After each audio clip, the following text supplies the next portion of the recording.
1 2 1 2. It's your girl Regine. What it do? What it do? You are now listening to the Bold, the Brown, and the Opinionated podcast. What's up, y'all? What we talking about today? Let's get into it. All right, y'all. Welcome back to the Bold, Brown, and Opinionated podcast. Y'all already know, man. It's your girl Regine. We back with another one, June 15th. Y'all, it's been a long time. I did not release one on the 1st, but I'm back, and it's about to be Father's Day, and I'm just here to give y'all what y'all need and what y'all looking for. All right? Now, I have a special guest. What? You gonna give them what they need? This is what they need. This is what they need to hear. Rapping. I thought I was about to hear a verse. You don't want me to start rapping. It's your girl Regine on the mic. I mean, what they used to say on Wilma? Was it 106? And you think you got flow? Let me know who's this. Wait, how's the beginning? How's the beginning? Man, you were getting ready for that. Just getting raps together. No, we need to come on the radio. I want to call it. No, it was not calling it. But anyway, all right, y'all. That was just a little unpurposed. That's too funny. But that was a little thing. I really think I could be a songwriter because I think I'm a good creative writer. But you're creative. You've always been creative. I don't think I can construct like an entire song, like a hook, a verse, chorus, hook, verse, chorus. Yeah. I feel like I'm just like a good poem writer. You'll be able to do it. I think you would be able to do it. Especially these days. Music's not that hard. Pick, that's 2 true. words. Boo just said, I thought this was about Father's Day, so let's get back to this subject. Right. Let's do it. And that's my little brother in the background. I told him to stop talking, but he does not listen.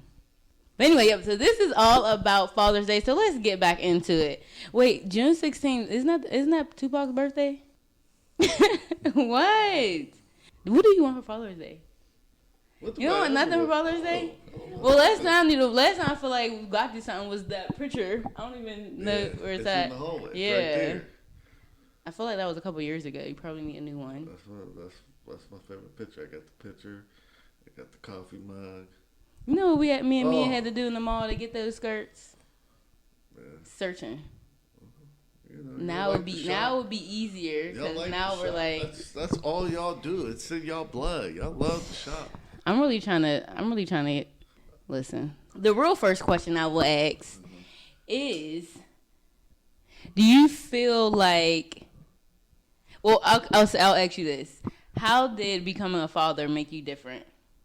Like, how did it change you? Ooh, yeah, that one will stop your lifestyle in your tracks. You're not going to be out hanging out. When you find yourself in certain situations, maybe with your friends, family, whatever, you react different because it's not just you anymore. You have something that's greater than you. And that's ultimately what it is. Anybody that has children, they know that their children are greater than their own needs. So, your whole lifestyle changes. You're not going to be in the store and be like, "Ooh, them LeBrons, I like them LeBrons." You're going to be like, "Oh, my child will look nice in them LeBrons." You know what I'm saying? Yeah. So you put yourself aside and be like, "Oh, I'll get the little sandals, the Jesus sandals." You know what I'm saying? But yeah, it changes your whole life. It makes you stronger too. Does it? Oh yeah. Do you feel like it's an instant change, or you feel like it's a gradual change? It's a gradual change, but the gradual change is before the child's born. Okay. So like leading up to their birth. Yeah. Okay. But it can be instant. Like with me and you, that was instant. Mm-hmm. It was like, okay, what? Oh. Let me slow down. No, homie, I can't come hang with you till like 3 in the morning today. Got the parent-teacher meeting, to go to, things of that sort. So, yeah, so it could be both. Like leading up, and then you feel like it's a. It could be like an instant thing. Mm-hmm. How do you feel about like single mothers celebrating Father's Day? Um, I definitely agree with it because That's great to hear from. That's great to hear. yeah, because you have to look at it this way. For a woman to step and try to do her best to raise a man, and there's a lot of single women out here that raise wonderful men. And I think, like when I see them, if I have a friend, they're like, "Oh, my son's graduating from high school," and I'm like, Right. "Oh, congratulations, thank you," Right. because at the same time, I don't want to run into no knuckleheads and fear for my life. Right. And I don't want that knucklehead, my son, to run into that knucklehead fear for his life. So it's great that these women, they should celebrate Father's Day because they're raising men. And that's really one of the duties of a father.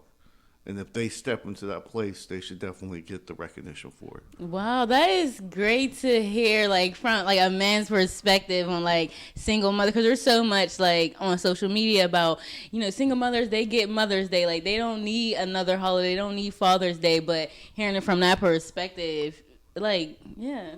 I agree. I guess because at first I was like, I was one of the people like, they don't need another holiday. But when you put it like that, it's like if you're playing both roles, then it's like, okay, you deserve that. And you raised, right, yeah. And you raised, okay. That's, yeah, I didn't think about that, like from that standpoint, I guess. So what does Father's Day mean to you? What does it mean to me? Mm-hmm. It's and I hate that. I don't want to be negative on it. It's just my outlook because I'm not a father for a day. Right. I'm a father all year round. It just doesn't stop. The day's nice, and what I like in the day is to see my kids together, to see my family together, to be with family. So it's more in the bucket of like any other holiday, Thanksgiving, Christmas. I just like to see family together. And then when you look at that family and you see these fathers out there in your family, fathers that had to replace fathers, mothers that had to be fathers. It's a nice mixture for everybody to get their acknowledgement. So yeah. I agree. How is it raising a young black man in America? Scary. I can't even imagine because like it's scary. Boo's only my little brother, and like I think about him and Mia all the time, but it's just I couldn't imagine like as a parent having to. What's going on out here in the world today? My son has to be smart. He catches it from all me as an older black man. I'm catching it from every angle. I walk in the door, and there's a guilty look before I even open my mouth. Him being younger. How old is Boo Boo? 13. If him being younger, him just walking down the street, he's suspect. Right. And you got the cops killing. You got the kids his age killing. His own peers is killing. Yes. You got the racist killing. You have the child molesters. You just have so much hate out there towards the black man that it is a fear. When my son say he want to walk down to the store, I'm like, hold up, let me drive you down there. Right. Because anything can happen. It's not like how it used to be. It's not. It's definitely not. Right. We used to walk everywhere. Nowadays, they'll snatch a kid up. They'll snatch you. They'll kill you. They'll beat you. I agree. So it's scary. It is scary. Raising. And what's the difference between raising like a young black man in the world and raising like a young black woman?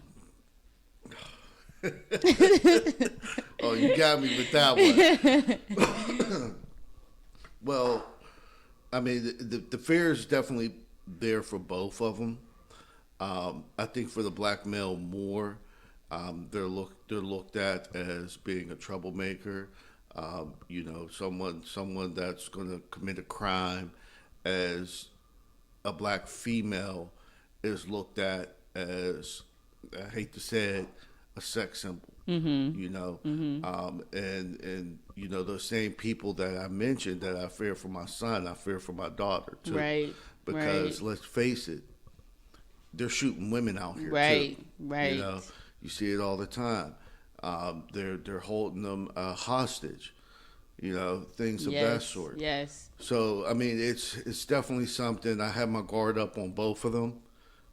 Raising a young black female. You know, I chase the boys away. I give them the mean mug. You know, let them know I got a ditch in the backyard. You know, and I do have a ditch dug in my backyard. I'm sure you can verify that. But you know, I just try to steer them both and keeping their heads straight and clear. Be smart. Make smart choices.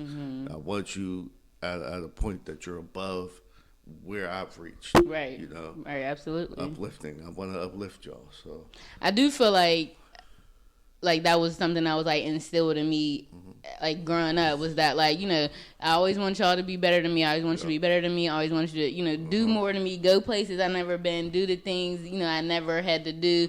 But I feel like most importantly, the choices, like make great choices, I feel like was like, I don't know, instilled in my brain. You made some good choices, and it was always a conversation like, well, Regine makes smart choices. We don't really have to worry, you know. She makes smart choices, you know. But that, yeah, we definitely want a parent definitely wants their child to be at a higher level than them. It takes me back to a story when I was younger, and I was telling my dad. My dad worked and retired from Port Authority, so you know we're sitting down one day, and he's like, "Hey man, what do you want to do when you get older? What do you want to do?" How old were you? I was about 13. Okay. I was about 13. Like, what do you want to do? I'm like, Dad, I want to be a bus driver. I see you got the nice car, you got the house, you got the clothes. Right. You know, I saw one day you had a wad of money on the dresser. You living the life, you know? Yeah. He's like, no, man, you don't want to be a bus driver. He's like, you want to be something better. He's like, tell you the truth, you probably want a desk job. He's like, I'm telling you, the pay is better. It's a less strain on your body. It's a less strain on your mind. He is like, you know how many people that I deal with that get on off the bus, you know, bad attitudes, they stink, you know, they're just having a miserable day. You know, he's like, no, you don't want that. You want to be something better than that. You know, and that's just passed down. You know, I'm the same way. You know, I understand that you may look at like I want to be, you know, like I want to be like you, right? Yeah, right. That's natural. It's like, no, be your own person. Be better than me. Be your own person, and be better. Yeah. No, yeah. I agree. I definitely agree with that. Yeah. 100%. I feel like well, Mia just verified it. That sometimes I guess I can be like the third parent. Me and my I think I said it before, but me and my little sister are 10 years apart. Me and my little brother are 11 years apart. Me and my older brother are 13 months apart. So like a little bit, I do feel like, I guess in some circumstances, now that I'm like older, now that I'm 25, she's 15, he's 13, I do kind of feel like a parent a little bit, not a parent, but I feel like discussions that I have with them is parent-like. You know what I mean? It's like you're always just like looking out, like even as a big sister, but being 10 and 11 years older, I want them to already be better than me. And that right there is from the knowledge that you gather. You gather knowledge throughout the years. So, of course, you want to pass it on to your siblings to be better. Right. You want to steer them down a certain path where, like, you know, your mother's made mistakes. Pass it down to you so you don't make the mistakes. Right. You made your own mistakes, so you want to pass it down to yours, right. your siblings, so they don't make the mistakes. You know, and that's it may come off seeming like you're the parent, you're acting like a parent, but really you're just acting like an older sister. Right. You know, I've caught it from mine. You know, she's done some things, and you know. And it may not work with Teddy, because I used to tell my sister all the time, what do you know? You're a female. I'm a male. And the life is different. Right. You know? I just asked Boo Boo that. Like, do you feel like we should spend more time, like, together? He doesn't care. He's like, no, whatever. Yeah, I mean, I can understand that. I can definitely understand that because there's certain bonds that Right. you know you have to where it's like okay, that's enough. Yeah. You know, Yeah. but as far as your own gender, then it's like a little Closer. You're like, yeah, yeah. yeah, yeah. But, What would you say, I guess out of all your kids, mm-hmm. is your proudest moment of each of us?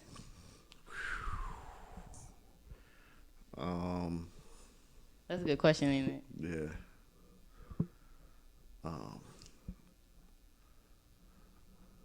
With you, it was. I don't want to say graduation. That definitely is a proud moment, but your transition into life. Your transition from a high school student into life was amazing to me.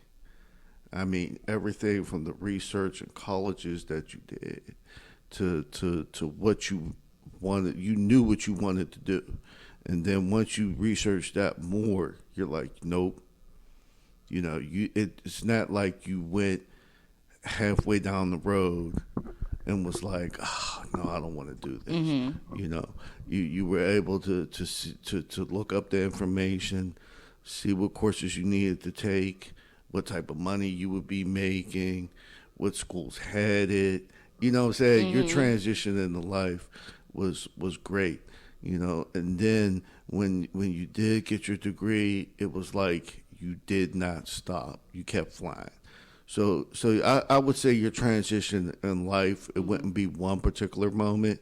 Your transition in life was definitely a proud like moment for me. Like my transition to like adulthood, Yeah. like from high school to adulthood. Oh yeah. That was definitely a proud moment for me. What about Mia? Mia. Well, the other day Mia cleaned her room. Mia. My proud moment is with Mia and her schoolwork. She gets that from me. She's straight A's. She's better. Look, she's better than me. She's better than me. I was like, when them grades came across this year, I was definitely like, wow. Mm-hmm. So proud of her, Mia. My son. Boo boo. Well, he cleaned his room today. Wait, no, yesterday. Yesterday. No, you know what? He cleaned it yesterday, and it's a mess today. Yes. So I guess you get a snap. But no. One of my proudest moments with Teddy is when I figured out Teddy can actually figure out anything. Yes. Anything. I mean, if he wants to figure out how to draw, he's gonna figure that out. If he wants to figure out some type of electronics to where he has to put something together, he's gonna figure it out. Just matter of fact, just yesterday I walked in this room, this morning I walked in this room, and I'm like, what is this piece sitting up here, Teddy? And he was like, I was taking this to try to put more capacity in my computer and my drive. And I'm like, okay, all right. Right. We don't even know. Right. We don't even know. But he can definitely figure out a lot, whatever he's interested in. Yes. He can figure it out, figure out how to do it, how to undo it, how to do it again. When I found out he was like that, and that was at a young age, though. That was seriously like 8. I was gonna say 6, but yeah, like 8. 8. Mm-hmm. That's when I seen him take it to a new level. I mean, he always dibbled and dabbled, but when he took it to a new level at 8, remember he used to burn the CDs, right? Right. That type of stuff. That's a mechanical mind right there. Boo Boo, yes, he has like a very mechanical mind, but he is also like probably one of the most creative people like I know. Like you know what I mean? He's like and it's like a lot of people aren't blessed with like creativity and like that. I don't even know, like logical or something. The creativity and the drive to get it done. Right. Like, just the common sense lacks. Yeah. You get that from me. But yeah, definitely. I mean, I can name many more. I can go second round around the table, but there's a lot of proud moments with you guys. Mm-hmm. So how do you think, like being, I don't even know, like, you're not like a single dad, but you're like a full-time dad, but it's like, how is it? I guess how is it like co-parenting? Because they do. That's the key. Co-parenting. You know, and I don't mean to offend anybody in these statements, but every other weekend is not co-parenting. Every other weekend? It's Oh, not absolutely. That's not co-parenting. Absolutely. Is every? I can't be a father. I can't say more because is every other weekend, is that even raising your children? That exactly. I hate to say that, but.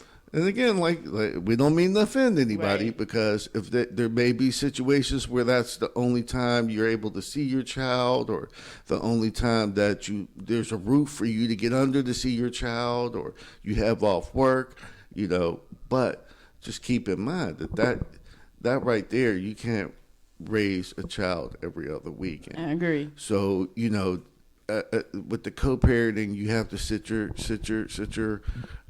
feelings aside, you know, and, you know, get down to raising your kids. You know, I'm not a single dad, but when my kids are with me, I got to do it all. Right. You know, right. Everything from washing the dishes to washing clothes. Well, not now. They're older now, but, you know, taking care of the house, paying the bills, you know, making sure they get on school on time, you know, make sure they get home, you know, make sure they're in the bed at a decent time. You know, it's a lot, but it's not single parenting. Right. Because I can pick up the phone and be like, hey, to their mother, like, hey, you know, can they stay there extra day? Or, right. You know, you grab them. I guess, like, what are like the challenges, I guess, of co-parenting? Do you feel like as a father?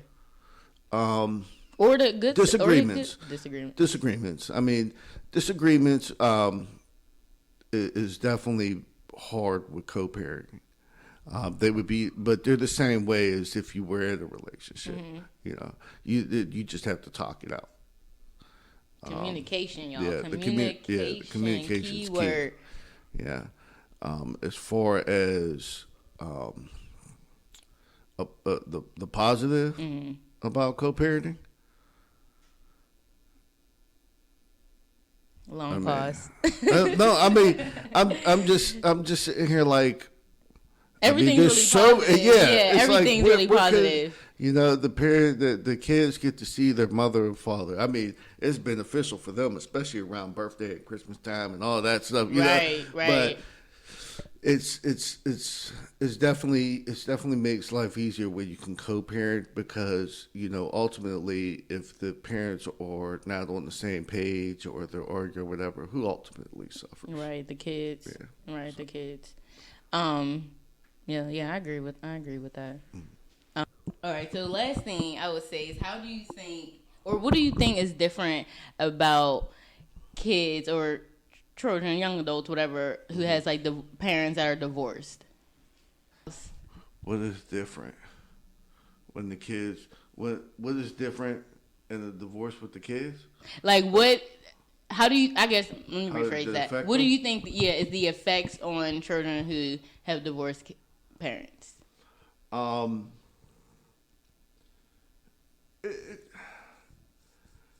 I think it does. You know, at first it hurts. It definitely hurts. I mean, we all know that. I mean, they posted the family picture up on the wall for years. I remember they used to put it on my door. And like, rip it off. But, you know, I think overall, it exposes them to the possibilities of life. Right. You know, sometimes you have to build on that. You know, my avenue's always been watch these boys out here. You know, breakups happen. You know what I'm saying? Things like that. But ultimately, you know, once they get past, you know, my mother and father are not together, you know, and it makes them stronger. It definitely does make them stronger, you know. Gives them a different outlook on life. And they were young. They were like 7, 6, 7. That was like 16 to me. It was like 6, Yeah. And they would, every time I came out, and like they used to carry the family picture. I used to be like, oh. Every time I come out, it's right up on the wall. As soon as I open my door, I'm like, okay, all right, y'all, here, you can put it in your room, but but it was hard to get, everybody to understand that the state of where that relationship is at. Right. That's true. Things that happen in life are going to make you strong, or they're going to make you stronger. Right. There is you won't become weaker after this. I don't believe in that. Believe in that. But I guess since this will be releasing, June 15th, Father's Day is tomorrow. So happy Father's Day. Yes. You already know the impact and the life-changing things you've done in my life. I thank you for that. I appreciate you for that. Mm-hmm. Well, I love you. I love you too. Ribs might be popping on Father's Day. You don't know. I'll be on my way. And BBO gang, we out. Peace. Lastly, I want to encourage my listeners to be all that you were meant to be with your boldness, to love the skin that you're in with your brown, glowing melanin. And remember, just because you're opinionated does not mean you're angry. So never be afraid to have an opinion. And before I go, please follow The Bold, The Brown, and The Opinionated Podcast on Facebook and Instagram for all your podcast updates. And until next time, my BBO gang, deuces.